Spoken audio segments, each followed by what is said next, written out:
Bloomberg Audio Studios. Podcasts, radio, news.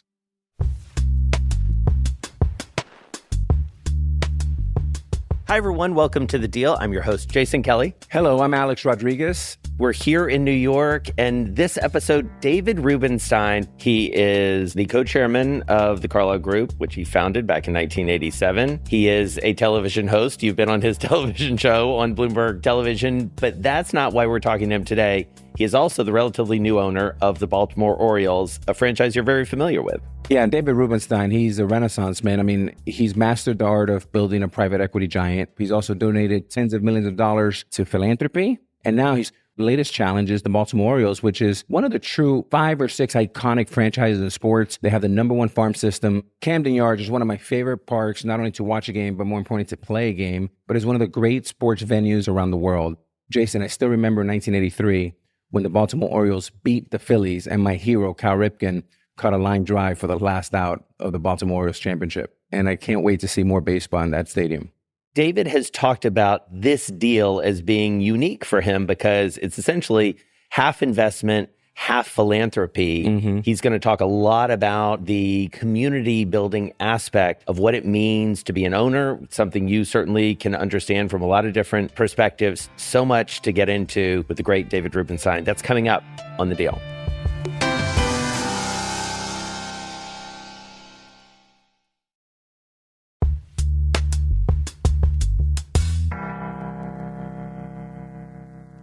All right, so we like to start every one of these shows by having the guests introduce themselves and what they do. I'm David Rubenstein. I am the chairman of Carlyle Group, a firm I started in 1987 with a few other people. And I do some other things, but I guess that's probably what I do mostly. You also have recently gotten involved in the game of baseball? That's correct. Despite my appearance as a Little League All-Star shortstop, didn't think I would go very far, but I had now regained my baseball acumen and interest, and I am now the principal owner, the control partner, they call it in baseball, of the Baltimore Orioles baseball team.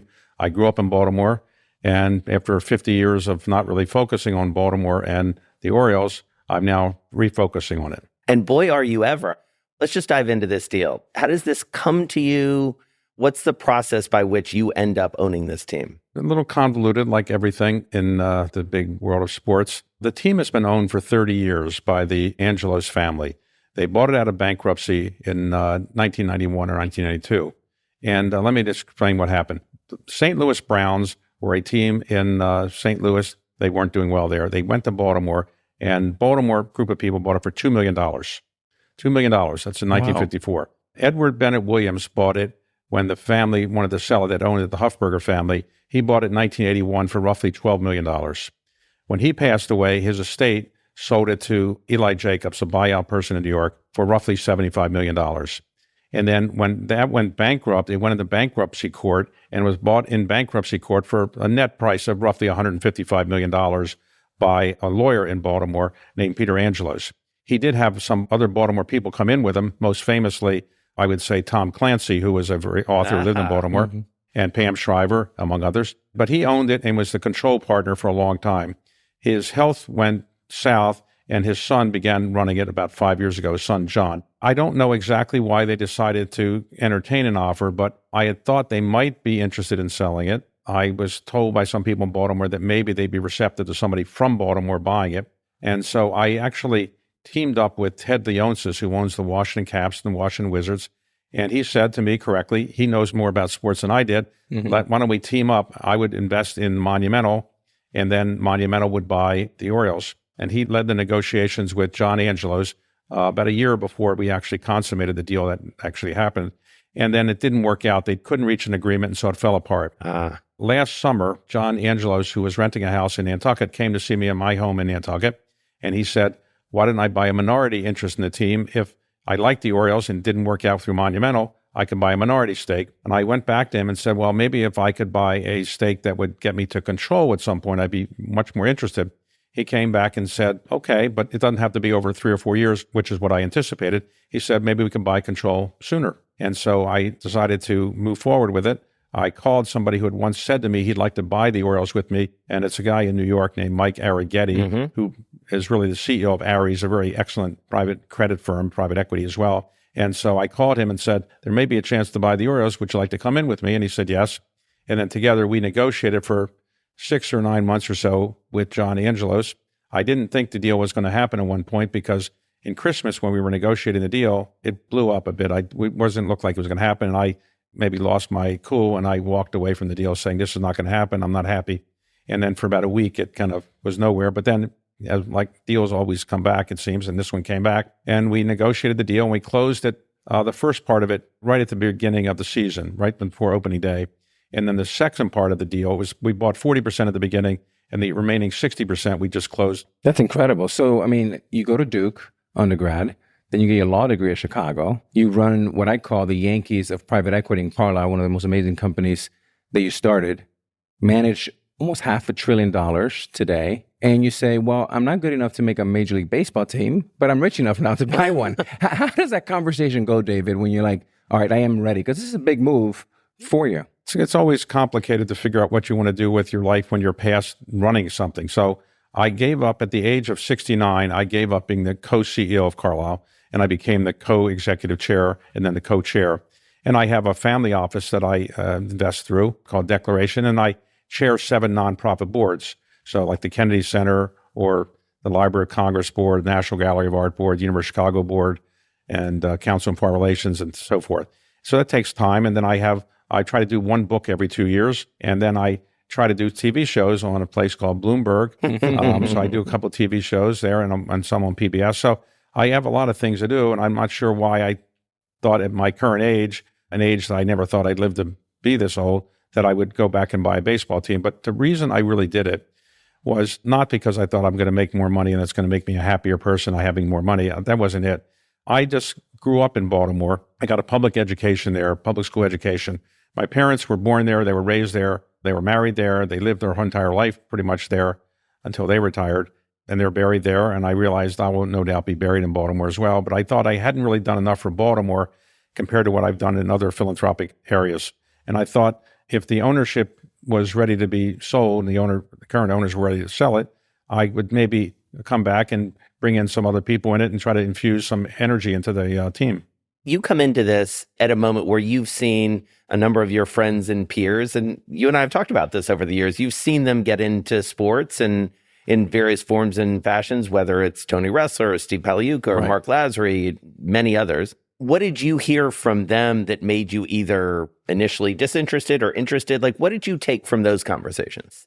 Initially, I had opportunities to buy sports teams as well. In fact, the Wizards and the Caps, owned by Abe Poland, Abe was a friend of mine. He asked me to consider buying it well before he actually sold it. I didn't do that or buy any other team for this reason. I was running a large private equity firm with my partner, who was the co-CEO, and I thought if I say to my investors who are giving me money to try to get a good rate of return, by the way, I'm not spending that much time on your investments. I got a sports team I'm spending time on. I thought they would criticize me, and I thought they would say, you're not focused on what we're giving you money for. But as I saw some of my colleagues in private equity who had the same dilemma I had, buy sports teams, the rates of return didn't go down, and they actually made money on the sports teams. I said, maybe I was wrong. Maybe you can do both. Yeah. And so I maybe regretted that I didn't participate in some of the earlier deals when NBA teams were bought for a lot lower prices than they were bought for today, and the same with baseball teams. And since I wasn't really running Carlyle day to day any longer, I thought I could afford to do it. But what I learned from others is that, you got to put energy into it and time, and it takes more time than I originally thought. I mean, I knew it would take time, but what happens is you get addicted to showing up at the games. Yeah. So I hadn't been to Orioles games very much, but now I'm going to more Orioles games than I ever dreamed I was going to, because as the owner, I feel, and the control partner, I feel I should show up as a symbol of the ownership group that I put together. And it can be rewarding, but also very time consuming. Talking about your deal, consensus out there is you got a pretty decent deal for this franchise. Does it feel that way to you? Well, I think we got a good deal because, if they had auctioned it off and said, whoever the highest bidder is will get this, maybe somebody would have come in at a higher price. However, the Angelos family did not want to be seen as putting the company or the team up for sale in a way that might lead to somebody coming in and wanting to move the team from Baltimore. Right. It's very important in Baltimore to have the team stay there. And while a lease was signed, it was really a 15-year lease. It might turn out to be a 30-year lease, but it's a 15-year lease. And I think Baltimore was always nervous that maybe somebody from a big city would come in and say, we're going to buy the team, but ultimately move it. So the fact that I was from Baltimore, I think made the family feel more comfortable in selling to me, maybe at a slightly lower price, but maybe not as much as you think, slightly lower price than maybe others would have paid. I mean, the team was not without its challenges because, remember, they have not been in the World Series in 40 years. And while the team was very good the year before I bought it with my partners, the team has had some real challenges up until last year. And so it's not a foregone conclusion that it's going to be a home run to buy it at the price we paid. Wow, he's already using the metaphors to talk about his sports team. Talk to us about putting this consortium of investors together. You mentioned Mike Arrighetti, the CEO of Ares. He's a big baseball fan, grew up in Rockland County, really a self-made guy, Yale, goes to Ares, et cetera. You also, I think, in a very savvy way, put together some people who have also relationships to Baltimore. Tell us about that process. Well, I thought it was important to have people in Baltimore who would show to everybody that it's a Baltimore-related effort. So Kurt Schmoke, who was a former mayor of Baltimore, and I grew up with Kurt, he agreed to come in. He's not a wealthy person by the standards of private equity people because he'd been in public service his whole life, but he came in. I asked Cal Ripken if he would come in, and he did come in as well. And then a number of wealthy Baltimoreans who had not had a chance to invest in the team when Peter Angelos bought it, they were willing now to invest in it. So I mostly was focused on people from Baltimore or that area. There are some from outside, but what I've also found is a lot of people who left Baltimore have always retained an interest in Baltimore. So there's one person who I won't name him, but who has an obsession with Baltimore Orioles. He mentioned to me one time when I was with him in a business meeting, and he said, if you ever buy the Orioles, let me know. I'd like to come in as friends and family. I thought he might be put in $1 million or something, but he put in, say, well over $50 million. And obviously a wealthy guy, but he told me that he's not missed a game in 20 years. If he's not physically there, he watches it on MLB.com, and he's just got this obsession with the Orioles. And I found there are a lot of people that have this obsession with the Orioles. So, for example, the owner's suite in Camden Yards has 55 seats, more or less. I told the management people, always make sure it's filled with people from Baltimore or season ticket holders or little leaguers or people that are diverse, and we're not just a bunch of old white guys like me sitting there. So they've done a very good job, and we have it filled every night. That's one of the dangers of actually being an owner. There is filled every night, but there's a lot of food in the owner's boxes. And I found that you can gain a lot of weight because the food is, like pizza and French fries and so forth. So I got to be very careful. It's ballpark food. Yes. I have it filled up. And there are people who have been season ticket holders for 40 years, 45 years. And they said they've never been in the owner's box and they just love the Orioles. And so I'm trying to say to people, look, I'm not criticizing my predecessors. They had a complicated situation, but I'm now trying to say this is part of the revitalization of Baltimore that I'm trying to help with. Baltimore is a city that has a lot of challenges. When I was growing up, it was the 9th biggest city in the United States, population of roughly 930,000 people. Today, it's about half that size, a little bit more than half that size. And one of the reasons is that there's been white flight to the Baltimore County. Baltimore City is one of the 2 cities in the United States, the other being St. Louis, that is not in a county. So when you leave Baltimore City and go to Baltimore County, your income taxes and your property taxes don't flow back to Baltimore City. The city, therefore, has had lots of challenges that you see in the urban areas, and it has had, crime problems. It's had STD problems, illiteracy problems. And so I'm not by myself going to solve all those problems, obviously.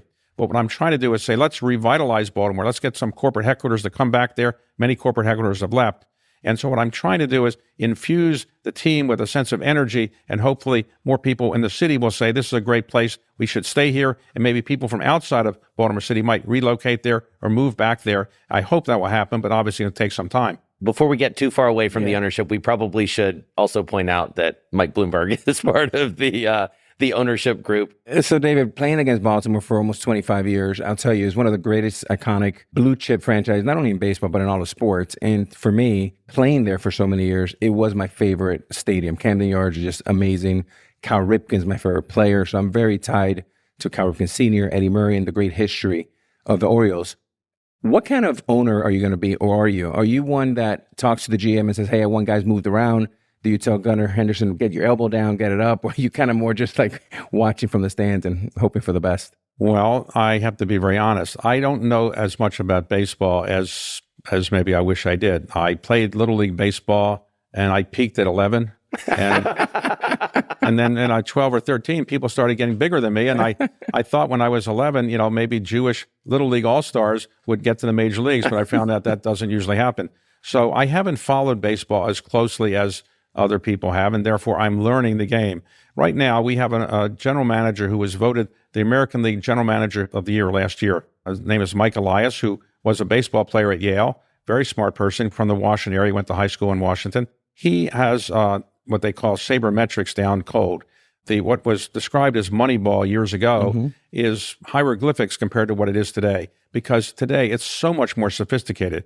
And so when he comes to me and Mike Arrighetti and says, this player is worth X or Y or Z, I don't really know how I can challenge him because he knows much more than I do. And he's got about 20-some people on his team that do statistics and do scouting and so forth. So it's hard for me to say, well, you should do this or do that. So I am the type of owner right now that says, I'd like to be informed. If you want my judgment, I'm happy to give it to you, but I really don't have enough knowledge to tell you to do something different than you want to do. So, for example, when the trading deadline came and everybody's sitting around for a couple of days trading, I really don't have the ability to say, you should get this pitcher versus that pitcher. I don't have that kind of background. So I can help the team by saying, look, I know the CEO of this company, maybe they can be an advertiser or they could buy sponsorships. I can do that. Now, if I'd seen Alex Rodriguez, I'd say we should get this guy signed up. But I haven't seen a lot of Alex Rodriguez's floating around. So, but if I see one, I'll say we should sign that person up. You mentioned the other owners. I mean, you've been in some interesting consortia of investors before.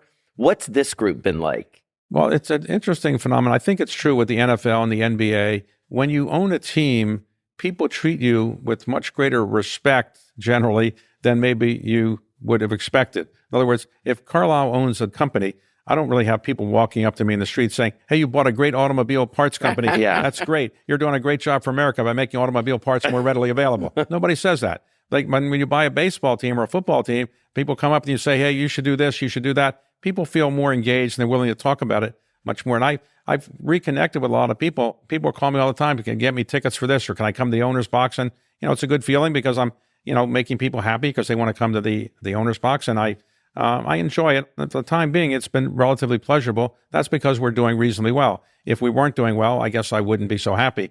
I can't say that I'll get gray hair from it because I already have gray hair. It's fun. I can see why people who are owners enjoy being owners. You're treated with some respect in most cases, not always. You're building something. You're doing something to help your local community. And I can see the pleasure that people get out of owning sports. And if I had it before, maybe I would have done it earlier, but I didn't.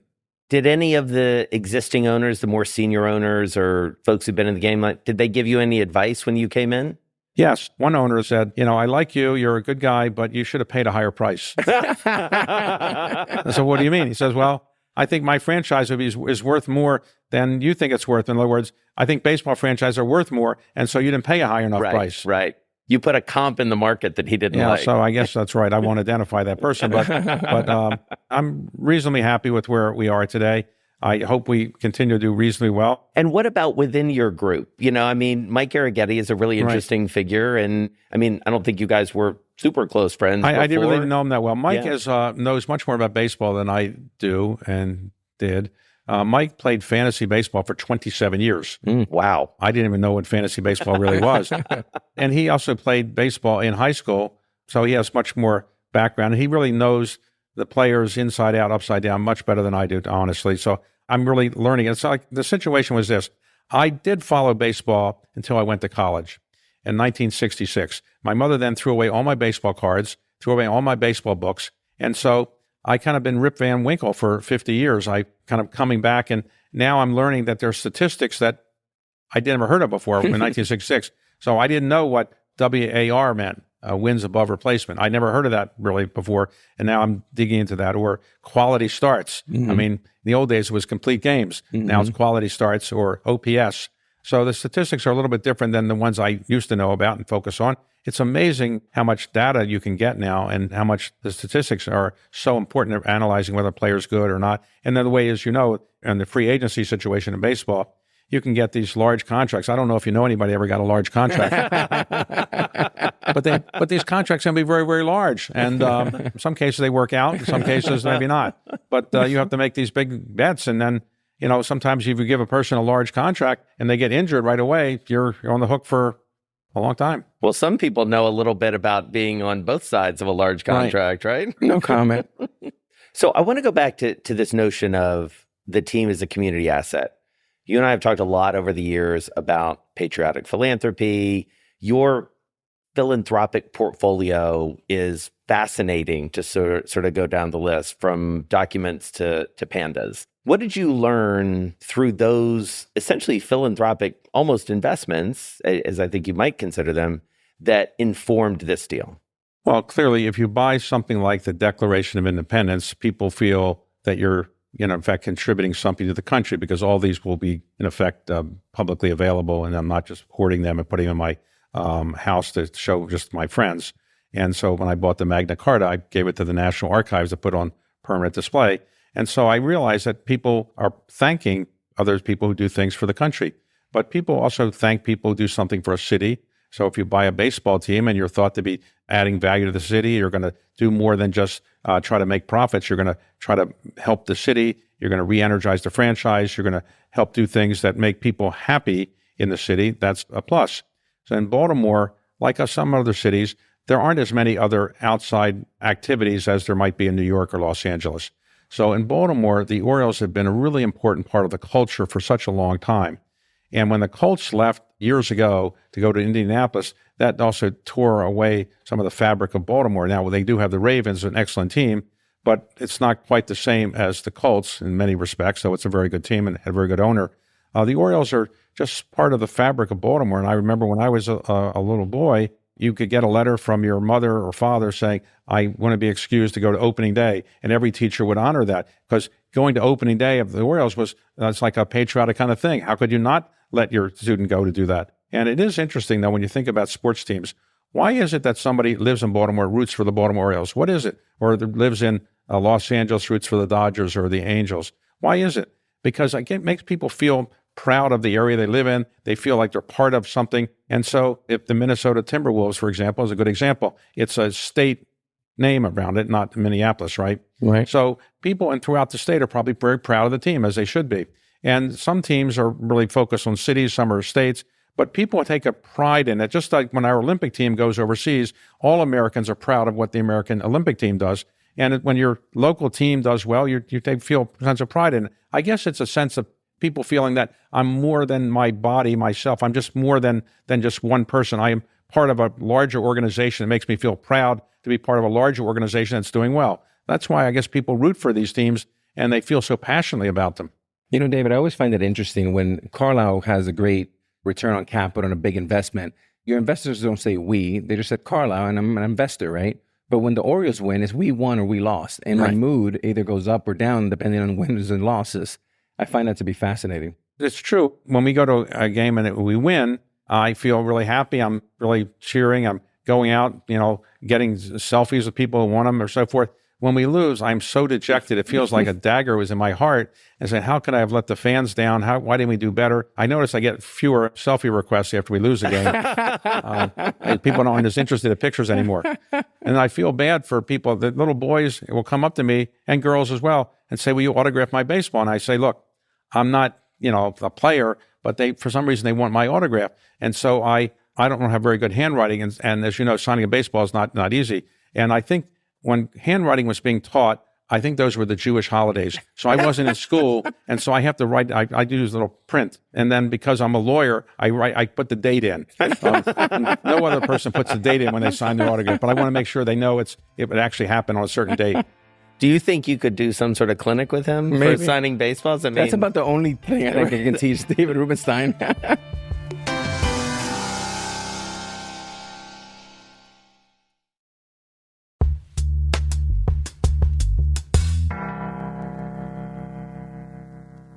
You do raise a really interesting point that I've been thinking about, because you make your career, we'll do a very quick career journey. You start as a lawyer, you work in the White House, you work for some law firms, you start Carlyle. I'm going very fast here, obviously. You're very successful at Carlyle. You're one of the preeminent fundraisers in the industry and across Wall Street. Then, as you mentioned, you do a TV show with Bloomberg, and you get a little notoriety from that, and people want to come on your show and talk to you. This feels like an entirely new level of notoriety. Tell us what that's like and how you're responding to it. Well, in all the years I've been in private equity, nobody ever came up to me in the streets and said, "Hey, you're doing a great job at private equity." Nobody ever said that. They might have said the opposite. They might have. They maybe they did, but nobody ever paid attention. I run around the world, nobody ever paid attention. I would walk down the street, nobody knew who I am. When I started doing the Bloomberg show, Bloomberg is all over the world, and so any city I go into now, just inevitably somebody will come up to me and say, "I really like your TV show." It's great. It's amazing to me that young people or older people see it all over the world. But baseball is even a higher degree than that. I mean, I am recognized more than I ever have been because I own a sports team. And it's not because I've done anything good for the sports team yet. We haven't done anything to win a World Series yet since I've been an owner. I am amazed at how many people are happy to talk about it. People don't come up to me on the street and say, "Let's talk about this private equity deal you did recently." Nobody does that. They say, "Let's talk about the team." Yeah. And it is amazing how I've reconnected with people that I hadn't seen in 20 or 30 or 40 years. It's a good way to reconnect. I recognize that, like anybody who's an owner of a team, you're really a temporary custodian because somebody's going to own it after you, and then somebody's going to own it after that person. So you're really representing the city for a relatively finite period of time. Now, there are owners who own teams for 50 years or so, but generally most owners probably own it for a shorter period of time than that. And it is an interesting phenomenon how the business of sports, as you all have recognized so well, has taken off in a way that it didn't exist when I was a little boy. You didn't see owners selling teams all that much. You didn't read about profits being taken all that much. Today, many people buy these teams, and in 4 or 5 or 6 years, they go on to the next thing, or they sell their team at a big profit. It's a different world, maybe better, maybe not. But in any way, it's a much different world. And it's not only confined to the United States. Obviously, overseas, people are buying sports franchises as well. And people in America are buying sports franchises all over the world. And then in the old days, it was only males who were sports figures who were on these teams. Now you have women sports that has also done quite well financially for people. So I want to go back to something Jason said, because, you talked about being one of the greatest prolific fundraisers. 2 things I really admired about you from a long time, even before we've met, is your ability to capital raise, but not only capital raise, but do it at a time where you were crossing the pond across the globe. When you go to Saudi or you go to London or you go to Paris, people know you and they think you're a celebrity over there, like they do in Baltimore now. And then also recruiting great talent. But focusing on the first one, what makes you such a great capital raiser, 1?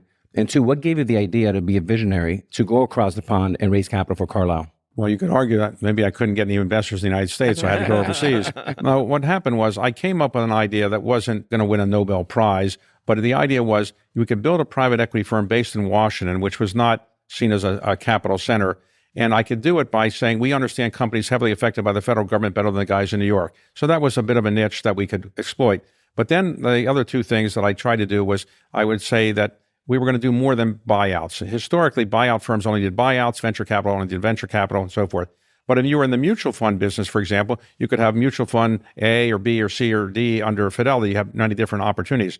I thought I could do the same in private equity, have a buyout fund, a venture fund, a growth capital fund, a real estate fund. And the theory was if you liked our brand name, you give us a chance and all these other things. And then I decided to globalize it by setting up partnerships in Europe, Asia, Latin America, Middle East, Africa, and so forth. And that was novel at the time. So building a multidiscipline firm and globalizing it was unusual at the time. Others have done it, and some have done it better than we did.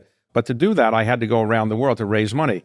And so I just made myself into a fundraiser. I wasn't trained that way. And I just basically tried to learn how these investors would react to the kind of things I was selling and try to follow up. And the key is being polite, knowing what you're talking about, persistence, follow up is always key, and just trying to have a good track record too. If you don't have a good track record, you can't sell almost anything. So it turned out that I spent 20 plus years running around the world raising money for Carlyle and helped us build, along with a good track record, a very good franchise. Well, you also were keyed in pretty early to the idea, early in the Carlyle journey especially, to the power of showing up, right? I mean, to actually getting on the plane right. and going and actually asking for money. People like to say, you've heard this phrase from time to time, I hate to ask you for money, and then they ask you for money. So the way I looked at it, there are 3 types of fundraising you do. One is for business. You're trying to raise money, and you're saying to people, give me money, but I'm going to give you more back. So ultimately, you're getting something really that's very tangible. That's not the hardest to do because you're giving money back to people if you're successful. The second is philanthropic. Philanthropic, you're saying to people, you're going to get to heaven more quickly if you give this charitable. And that's hard to do because some people say, I like the tax deduction, but I have my money and maybe I don't want your cause.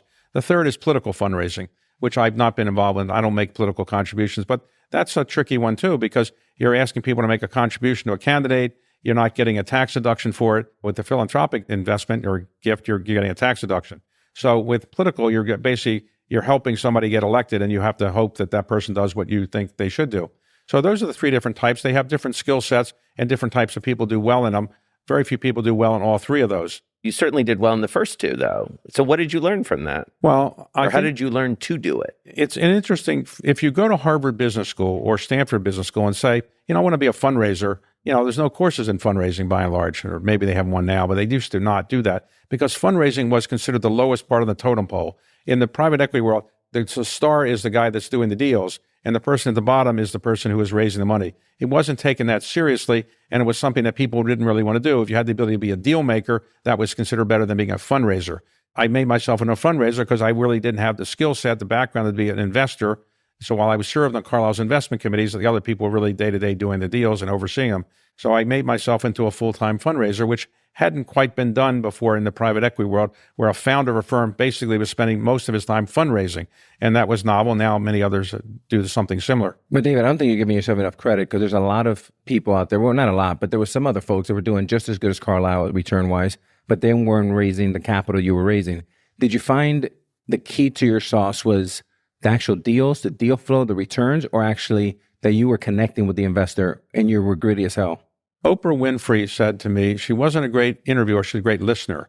So I think the best way to do it, as I've learned over the years, is when you go in to make a presentation to somebody, it's not to say, here's why this fund is great, here's why you should come in. You get in there and listen to what they're interested in. Let them talk first. Let them say, here's what they're interested in, here's what they're doing, here's what's going on in their country, here's what's going on in their city. And then you can understand what is making them tick, and then you can pivot what you want to say by blending in with what they likely want to hear. You have to go in and listen to people, and then you also have to follow up. When you have a good fundraising meeting and you meet with somebody that wants to give you money and is interested in it, the goodwill lasts about 2.5 weeks, because in 2.5 weeks, they're going to go on to something else. If you haven't followed up in 2.5 weeks and made another connection with a follow-up letter, more materials they want, it's probably not going to happen. So you've got to make sure you follow up. That's the key, is making certain that you are telling them why what they want to do is something you can help them with. And you've got to be very polite, and you have to learn how to say no or take no, for example. When Steve Schwarzman and Pete Peterson were raising the money for Blackstone, their first fund, Steve wrote in his autobiography, they only got money 3% of the time. Wow. 3% of the time. Wow. So these very well-known guys, they were, not as well-known then as they later became, but they were being turned down by friends, and people told them they would give them money, and they didn't give them money. I would say probably early on I had a similar percentage, but you can't take it personally. Sometimes people might say to you, come and see me, and then you actually go see them, and they really don't want to give you money, but they're just trying to be polite. I'm sure you may have encountered some of that. Yeah. And sometimes it's hard to read what people are really thinking, and you don't know whether they're really interested or not. I say that most of the money that I raised for Carlyle in the early years came from people I hadn't known before. The people that I knew before, I didn't really raise that much money from. Maybe they knew me and they didn't want to give me money. But you just never know who's going to lead to something. So when I recruited the people for Carlyle, I recruited them in a circuitous way, where the people I didn't know before, it led to one thing, led to another. For example, the co-CEO of Carlyle for many years and the chief investment officer was Bill Conway. And I didn't know him from Adam. He lived in Washington, but I didn't know him. I went to recruit a woman who was just become the treasurer of Gannett. And that's a big position. And this was in 1987. And I went to her and said, here's what I'm going to do. I'm going to start a buyout firm in Washington. I'd like you to join us. We'll be one of the original partners. After I made my presentation, she said, let me see if I got it right. You've never done a buyout before, right? That's right. You're going to bring people together who never worked before, right? Together before, yes. You have no money yet. That's right. And you want me to leave my position as treasurer of Gannett to come do that? I don't think so. But she said, as I was leaving out, she said, oh, there's a guy named Bill Conway who's the chief financial officer of a company in Washington called MCI. I heard he might be leaving. Why don't you give him a call? So I called him. I'd never known him before. We had lunch, and ultimately he became my partner for 40 years. Wow. So you never know where this is going to lead. You've made some sort of evolutions and pivots along the way, and one sort of concurrent with your success in private equity was being a philanthropist, but a very involved one, especially on a number of boards. And I would say you are more active and more involved and spread across as many as I've ever seen anyone do. What's your thinking behind that? How did you create that playbook? I have 4 standards for philanthropy. I want to start something that otherwise wouldn't get started, finish something that otherwise wouldn't get finished, be intellectually involved so that I'm going to do more than write a check, and then 4, I want to see progress in my lifetime. The third thing, which is to say be intellectually involved, which I will go on a board typically if I'm giving money, or very often I will, and for reasons that are not completely clear to me, I've often wound up as the chairman of the board. So I've chaired a lot of organizations in the nonprofit world. I've chaired all the major cultural organizations in Washington. I chaired the Smithsonian, still chair the Kennedy Center, chair the Library of Congress board, and now the National Gallery of Art. And it's because I enjoy it, and I love learning about it, and I think I'm giving back to the country in that way. So you have to be motivated as well. I chaired my 2 university boards. I went to Duke. I chaired that board for 4 years, and now I'm the chair of the University of Chicago. It's been fun to watch you, really lean into this role as an interviewer. And I'm not just trying to plug your show, although I'm happy to plug your show at any time. I was there at the inception. What drew you to being on that side of the microphone? You had given many speeches. You had been interviewed. You were probably the most public face of private equity for a long time. And then you turned around and started asking questions. It isn't like I hired McKinsey and said, tell me what I can do to be more visible. It happens like most things in life by happenstance. So what happened was Carlyle had big events, 1,000 people, 1,500 people. We want to have people come to these events. And so I was hiring people that would be a draw. I wasn't the draw. So I would hire former presidents of the United States, former secretaries of state. You pay them a speaking fee and they would come. But they were often boring. And so people were looking at their watches and they couldn't wait till the speech was over. So I said to the speaking agent, you think I could interview these people? Would they make a difference? And, I think I could liven up and use some humor. And they said, is the fee going to be the same? I said, the fee is the same. So I said, they're happy to do it because they don't have to prepare a speech. Right. So I started having these people come. I interview them. I made people look funnier than weren't so funny and made people look charming. And then I became the president of the Economic Club of Washington. Vernon Jordan asked me to succeed him. And I was supposed to get business people to come in and speak, and they were boring. So I finally said, well, I'll just interview them. And then Bloomberg, after about 5 years of this, heard about it. They saw it, and they said, let's make a show out of it. I remember at the kickoff, I said, what are you going to call the show? They said, they're going to call it the David Rubenstein Show, peer-to-peer David Rubenstein Show. I said, you think a long Jewish ethnic name is going to work? And Mike Bloomberg said, no, it's not a problem. So now it's been 10 years, and we have 2 shows, peer-to-peer, and then there's one more finance-oriented, Wealth with David Rubenstein.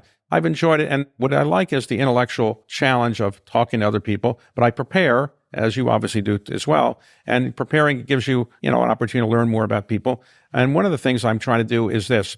When you reach a certain age, you always begin to worry, are you losing it? So I'm trying to figure out what I can do to keep my brain active. And one of the things I can do is interview people. I do it regularly. I'm preparing for it. I'm intellectually challenging with these people when I talk to them. And so it keeps me busy. And also a lot of the times I'm interviewing authors. And authors, I think as a courtesy, should read the book when you're interviewing them. So I'm reading a lot of books all the time. And I'm hoping it keeps my brain sharp. We'll see. So let's talk a little bit more about the intellectual challenge of baseball. So this is a business that, you're obviously familiar as a fan growing up in Baltimore. You're aware of it. You talk to your friends who are team owners, but now you're in it. What have you learned so far that has surprised you about the business of baseball? Well, first, everybody should remember, these are small businesses relative to the businesses that the big buyout firms typically buy. So there's no baseball team that has revenues of $1 billion or $2 billion. Earlier today, Carlyle announced a deal where we're buying a company, a spin out from an automobile supplier. It's about a $1.5 billion revenue company or something like that. Those are not considered all that big. We bought companies in the buyout world. We bought a company with Blackstone at the Hellman and Freeman for $36 billion a few years ago. Wow. These are big companies with gigantic revenues. When you buy a baseball team, you're buying a team that might have $100 million, $200 million of revenue. So they're small businesses, relatively speaking, but they're businesses that get an enormous amount of attention. So you've got sports writers who are spending all their time trying to figure out whether you're doing something right or wrong, and the amount of coverage is enormous. So you're under a microscope when you own a team. And if you say something wrong or do something wrong, everybody's going to criticize you. It's also hard to please everybody. So what I've learned is people really have a fanatical care for their local team. 2, you got to be very careful what you say about the team publicly because everybody's paying attention to everything you say and anything you might do. I also learned that it can be fun. Everybody likes to win in life and people don't like to lose. And so if you win more than you lose, it's good. But I recognized that the team that my partners and I bought was in pretty good shape when we bought it, on the ascendancy. How do you think the business of baseball will evolve? You've made a living, a very good living, investing in things that grow in value. I know that, as you mentioned, this is an asset that is, part of financial purchase and part of philanthropic win, but you do want the overall business to grow. How do you affect that, and how do you think it should go? Well, baseball was considered the national pastime for a long time. And then obviously the NFL came along and NBA, and they have taken a lot of TV dollars away from baseball and fan support away from baseball. Baseball is a sport that has an enormous number of ingrained supporters, but it also doesn't have everything you want. For example, right now, probably of the Major League Baseball players, maybe 7 or 8% are African American. And maybe the fan base is 4% African American. So it's relatively small, because a lot of African American young boys are now playing basketball and football, and that's a sport that is attracting more people. And one of the ways that baseball has got more African American boys playing is to do things in the youth leagues in parts of cities that they're going to likely have young African American boys playing. But also, as you probably know, in some parts of Latin America, baseball is a religion. And so in the Orioles case, we have a training facility down in the Dominican Republic, and we're not the only ones that do that as well. So you've got to get people engaged. We have to make sure the fan base is not aging too much. I think the fan base could be younger, and I'd like to try to get the fan base younger in Baltimore. That's all the thing I can focus on. I also want to make sure that people are bringing their children there, because they want to educate their young children about baseball and help them kind of feel about baseball as many people my age do, because they were brought up with baseball. Now many young kids are not brought up on baseball as much as they used to be. It's not easy to do. Baseball is not as international a sport as probably basketball is. The NFL is trying to become a global sport as well, going to Europe and doing other things there. Baseball is played overseas, of course, but it doesn't have the overseas resonance yet that I hope it ultimately will have. David, you've been really good in your career over the last 40 years of taking a big idea, hiring a great team, and then executing. If you had that same challenge in baseball, and I think Rob Manfred belongs in the Hall of Fame just for the time clock alone. I mean, that was an incredible move for our game. What are 2 or 3 things, if you were commissioner for a day, that you would focus on to make the game livelier? Well, I'm nervous about answering that question directly, because I'm the newest owner in baseball. So for the newest owner of 30 owners to say, here's what baseball should do, is probably going to get me in trouble. So all I want to say is all the other owners are much more experienced. They know much more than I do. It's a diverse group of people in some respects in terms of their backgrounds. I would say baseball, I think, wants to appeal to younger people than it does now. It wants to expand the television audience that it currently has. I think it would like to expand overseas a bit if it can, but that's obviously going to take some time. And I also think it probably like to, find more ways to get the game into people's homes, either through streaming or other kinds of devices that enable people to watch it, even if they don't go to the game. So, David, I am interested because you've done a fantastic job in identifying great talent. Again, for our audience, it's very entrepreneur-driven. What are some of the qualities you look for when you hire someone young, man or woman, for one of your companies? Well, you're always looking for somebody who's reasonably intelligent. Don't have to be geniuses. Geniuses are hard to manage. Reasonably intelligent, hardworking. They have a sense of willing to cooperate with other people. They know how to share the credit. They also are people that know how to get along with other people and give orders in a way that isn't offending other people. You want people who are ethical as well. You don't want people that are cutting ethical corners. You want people that other people want to be around. And so I've made a lot of hirings over the years. Some people worked out well. Some people didn't work out well. I hired a young man years ago, nice man, and he now is the chairman of the Federal Reserve Board. Well, I didn't realize that Jay Powell would be the chairman of the Federal Reserve Board. Wow. I hired another young man one time, and he later became the governor of Virginia, Glenn Youngkin. So sometimes you make very good decisions about young people. Sometimes, not everything works out. You want to hire me? Of course. I have no future. But I don't know if I could do a 10-year contract. I don't know. When you're hiring people, you really want people that you can work with, that you think that you enjoy talking to, and you can listen to them, and they will listen to you. And, you want to have a good working relationship with people. Was there one particular deal over the last 20 years in sports that you said, boy, if I can have that one back? Which one is that deal? The greatest sports deal, I think, financial deal that was ever done was done in the last couple of years when a number of people who were at Guggenheim bought the LA Dodgers because they structured it in a way where they didn't have to write, I think, a personal check. I think the purchase price was roughly $2.1 billion or something like that. They didn't put up that much equity. They put in a modest amount relative to what it's now worth. So that was one of the best deals of all time. One of the best deals you could say is also the New York Yankees. I think in 1972, when CBS sold it for roughly $10 million to George Steinbrenner, if I have it correct, I think he put in $250,000 of his own money and he syndicated the rest. And, the franchise is probably worth $5 to $7 billion today. And I think if I got it right, they only put in $250,000 initially. Now it's a long time ago, but still, it's a pretty good deal. Well, and they've, paid some players along the way, to pretty good effect.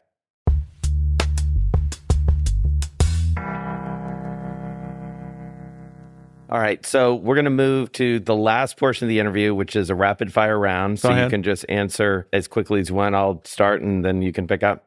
What would you say is one word to describe your deal-making style? Modest. What's more important, your gut instincts or data in making big decisions? Instinct. What's the hardest part of deal-making, the beginning, middle, or the close? The close, for sure. Who's your dream deal-making partner?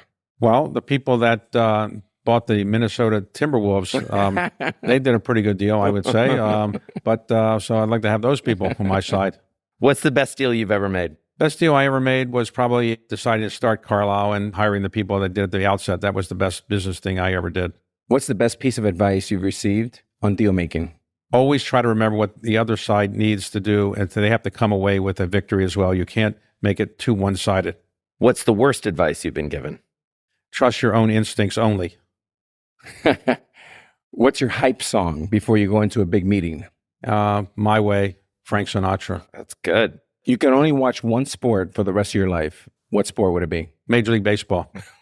This is a very easy one. What team do you want to see win a championship more than anything? The Baltimore Orioles, number 1. The Duke Blue Devils, number 2. One fun fact about you that your colleagues would be surprised about hearing about. That I am a great athlete, and that I try not to show this when I play tennis or with other people, but I am actually a spectacular athlete, but I try to hide it from people.